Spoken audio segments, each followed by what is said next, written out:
this little channel of mine, it feels kind of like a diary, right? Except it's public and under my full legal name, so any employer would find it immediately if they Googled me and then see all my deepest, darkest thoughts. But anyway, because it's a diary, after something really big happens for me, I have a lot to say.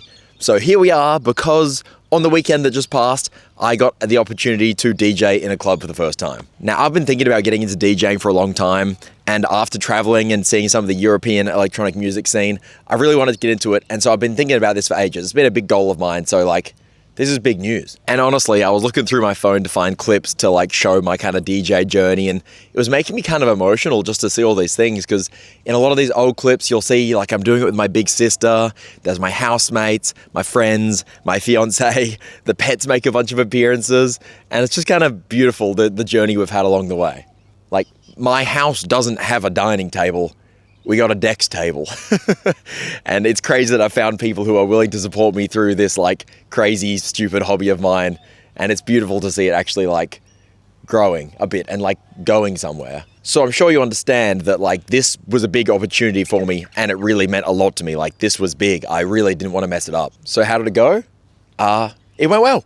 It went actually really, really well. I won't go into too much detail about it, but shit was crazy. It was insane, and it left me with a lot to reflect on, a lot to think about, because at the time, honestly, it was a bit of a blur. But so I've had to process it, and here's some takeaways that I've got from it. You saw the title of the video, you know what I'm going to talk about, right?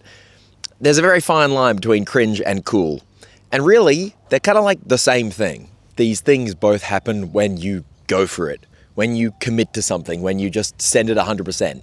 They both require some amount of skills or talent or something that you want to show off.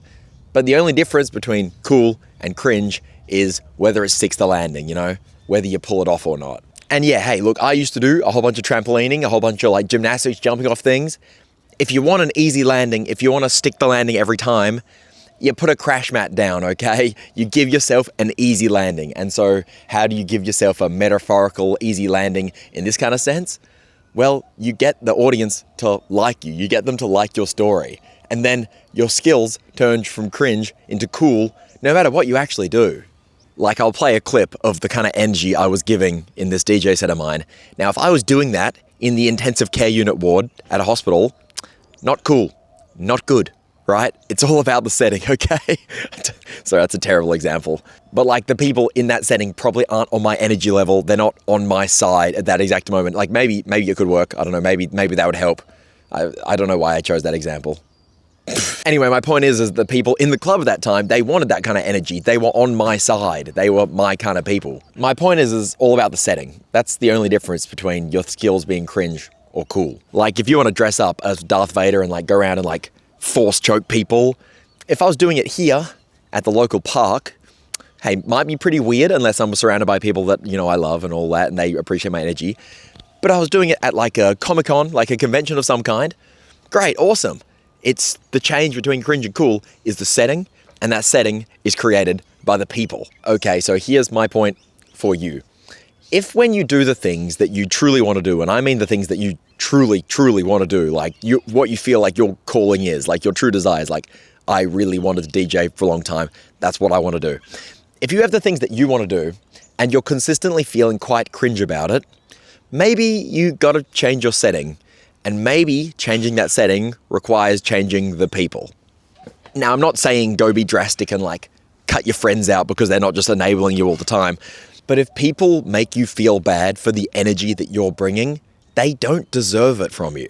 My friends that came to support me at this set of mine, they got people excited to see me. They were excited for me, and that energy was infectious. And without them, it wouldn't have gotten going, They were there to show people that it's cool to enjoy things, no matter how strange these things might seem from the outset. And without my people there's a chance that my set could have gone incredibly badly and would have felt very, very cringe, despite me probably doing the exact same thing. But the people there are the ones that turned it from cringe into cool. I think it was cool. It went well. I think it was cool. And DJing is something that is stereotypically perceived as a pretty cool thing to do.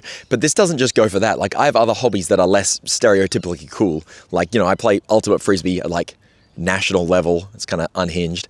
I love bird watching. I took some videos of some birds in the park today. Put them on the screen now. Some New Holland honeyeaters. Very social bird. They're great. See, it's not cool. However, I surround myself with people that they don't necessarily share the same hobbies as me, but at least they respect me enough to like understand that it's cool that I put my effort and energy into these things.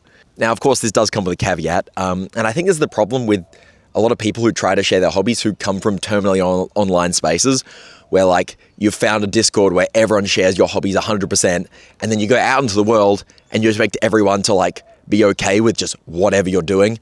Hey, look, time and place is still important, okay? Like, don't expect people to always be matching your vibe. Like, don't wear your fursuit on the train, you know? Unless you can. But you get what I'm saying, right? I talked in my last video about being multifaceted. So, have all your faces and show the right sides at the right time. So, in summary, turn your cringe into cool by showing your stuff to the right people at the right time. And if you find that there is no right time or right people in your life right now, you gotta seek that out because you deserve it. And when you let out all this energy that you were holding in because you thought it was cringe and you just like burst out and give it to everyone in the right setting, it's like the coolest thing you can ever do and people will love you for it. Here we go, boomer check here. But, in the age of social media, people are just really afraid to do anything because all their friends have a camera on them and they get taken out of context and shown to the world saying, how cringe is this? It's the age of cringe. But if you're afraid to do things because it might be cringe, you're never going to do anything cool, and that's not a good option. Like, yes, it sucks to be cringe, but it's going to happen. Nobody's perfect. It's going to happen. If I keep DJing, I'm going to fuck it up. I'm going to have sets that go badly, and I know that, and I accept that. But that's the price of doing things. You risk things. And the other option, I've talked about it before, to do nothing at all. So would you rather do just like, occasional bad things, but occasional great things? Or would you rather just vegetate, do nothing, and then die and be forgotten about forever? Look, you're going to have to be cringe sometimes, but that's it. You got to be cringe to be cool. That's the title of the video, I think. Be cringe to be cool? Yeah, that sounds good. All right, that's it. Follow my SoundCloud if you want to hear the set that I played. It was like high energy, hard trancey type stuff. So if you like that kind of music, go check it out. If you don't like that kind of music, still check it out. Maybe you will like it. Maybe you don't know you like it. So yeah, thanks for watching. Hopefully first of many sets for me. Very exciting. So yeah, it was very cool. Also, I'm like outside someone's house. This is their back gate. And like they're in the garden doing gardening. And they're just listening to me.